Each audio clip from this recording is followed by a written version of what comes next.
So my name is Josh Robinson. I'm the Media Production Manager for the College of Media and Communication.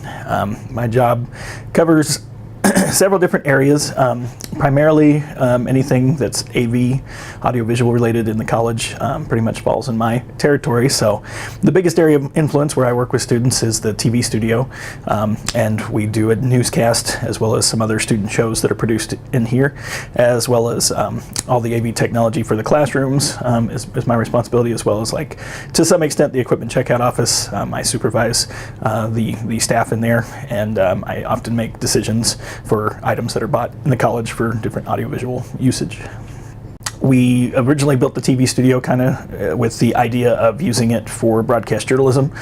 Most of what we do in here is either the newscast, which we do bi-weekly, or shows that typically have some sort of angle to them that's kind of like a television show or something along those lines.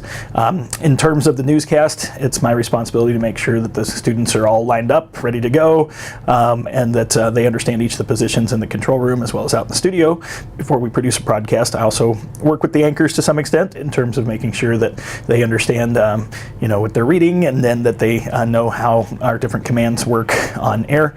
And then I also do often produce or write the newscasts. I don't necessarily do all of it, but I do the majority of it.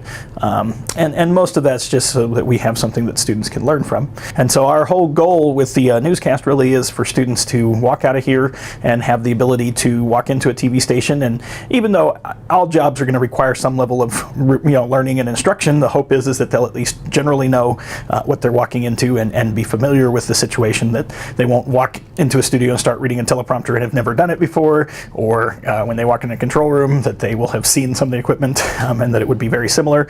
My hope and my goal is really for those students to be able to take those experiences that they have here in the College of Media and Communication and translate those to the real world. So by nature, I'm just a tech geek. I've always enjoyed technology. I've always enjoyed working with computers and cameras and microphones, and one of my earliest gigs, if you will, was running sound for our local church in the town that I grew up in. So for me, that's what really led to all this. I went to work for the NBC affiliate here in town. I worked on the production side, so I was never on air, but I did do a lot of the behind the scenes production tasks. After KCBD, I went to work for a local entrepreneur who had a communications firm. He did all sorts of different things. His big focus was, at the time when I first started, was something that he called news marketing and news monitoring. And with news marketing, the idea is that we would work with companies here in Lubbock and even around the country, and our goal was to make sure that whatever stories that they were pushing, in other words, like press releases and stuff like that, that they were covered by the local news stations or by the local radio or print. And so one of the main goals of that job was to interface with people with the TV stations and radio stations and newspaper, and build a rapport with them so that they knew whenever we were having an event that it was worth attending, that it wasn't just something that was a blow-off. After I'd worked for him, I got a call from my sister, actually here at Texas Tech. She works also here in the College of Media and Communication, and let me know that there was a job available that she thought would fit to my interest. It was the equipment manager position, which we still have, and that's the person who's primarily in charge of equipment checkout here at the college. But one of the big things is that they wanted to restart the college's student-produced newscast. They hadn't had a student-produced newscast in 4 years. The last one that had been produced before I was here was in 2004, and I started in 2008. And a couple of professors, including Dr. Randy Reddick, had an idea of restarting the newscast so that students could get that sort of experience again.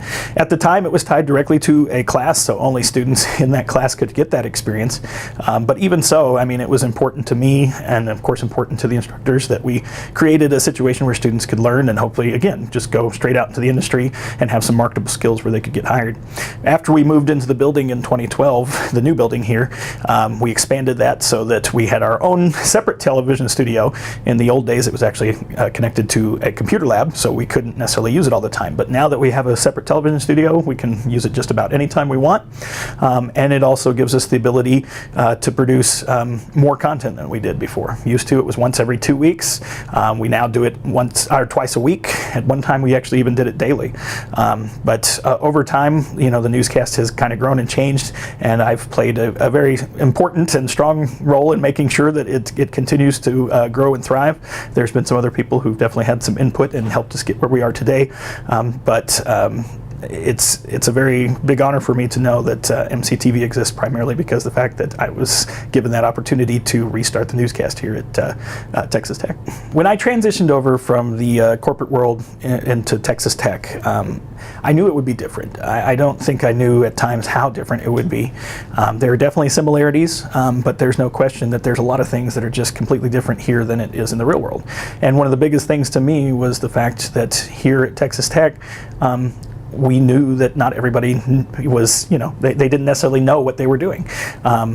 There's a lot of education that takes place not only for students but also for faculty and staff. I've learned a lot since I've been here too. In the corporate world, you're hired and you're expected to know things, and here I've had the chance to grow my skills and learn different things about how to do stuff like AV installation, and even on the broadcast side, how to make equipment work together in the control room or in the TV studio. So for me, it's been a continuing education for me as well. Whereas in the corporate world, I was hired to do one task and you hopefully did it well. Here, the university in general has a very open concept when it comes to staff and faculty continuing to learn and grow in their skill sets. And because of that fact, that allows me to not only learn and grow myself, but also to pass that information on to students and help them learn and grow as well. Again, I really think the biggest thing is that you can make mistakes here, and you don't always get to do that in the corporate world. And definitely money.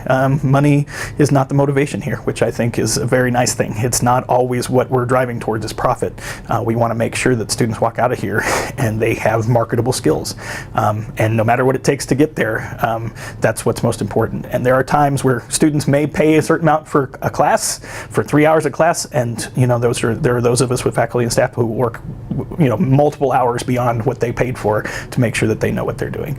So as much as we understand that money is an important factor, a lot of us realize that there's just times where that can't be the motivation. The main motivation has to be making sure that when the students walk out of here that they're going to be marketable employees, that they're going to be somebody who will contribute to society, and hopefully that they'll get a lot of their mistakes out of the way here, so when they get out into the real world, they'll be ready to